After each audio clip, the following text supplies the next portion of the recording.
In fact Awami লীগকে আমি না রাজনৈতিক দলের যে কাজ, সেই কাজের সাথেও তাদের খুব একটা মিল পাই না আমি। এমনকি শেখ হাসিনাকে অনেকে মনে করতে পারে উনি রাজনীতিবিদ ছিলেন। শেখ হাসিনা অনেক কিছু হইতে পারে, শেখ হাসিনা ডাইনি হইতে পারে, ভোটচোর হইতে পারে, ফ্যাসিবাদের একেবারে শিরোমণি হইতে পারে, কিন্তু উনি রাজনীতিবিদ হতে পারেন না। একটু জিনিস খেয়াল করে দেখেন, উনি এবং উনার ছেলে মেয়ে প্রত্যেকেই বিদেশের মাটিতে ভালো আছে না?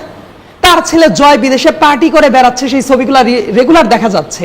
তো এই বাংলাদেশে অনেক ছাত্রলীগের লোক, যুবলীগের লোক, অনেক মানুষ ছিল যারা ওই আদর্শে বিশ্বাস করে রাজনীতিটা করতো। শেখ হাসিনা যখন পালিয়ে গেল, এই নেতাকর্মীদের অবস্থা কি হবে সে কি একটা বারের জন্যও ভেবেছে? তার তো শীর্ষ নেতাদেরও খোঁজ নেয় নাই।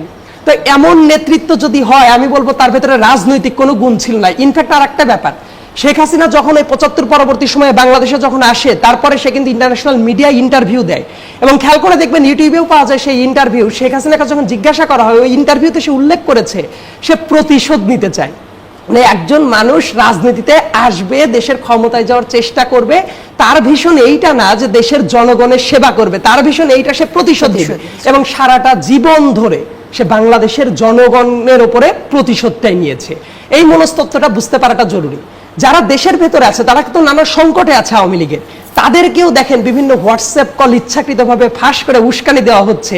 আজ 0 পয়েন্টে যাও, কাল অমুক জায়গায় যাও, পরশু অমুক জায়গায় যাও। মানে এইটা কোনো নেতৃত্ব গুণাবলী হইতে পারে যে নিজে পালিয়ে থাকবে এবং পালিয়ে থেকে ভালো খাই দাই করবে, সবকিছু করবে, এবং তার বিপদে পড়া কর্মী যারা আছে তাদেরকে উস্কানি দিবে, উস্কানি দিয়ে তাদেরকে আরো বিপদের মুখে ঠেলে দেওয়ার যে কালচার, এটা কোনো রাজনৈতিক কালচার হইতে পারে না।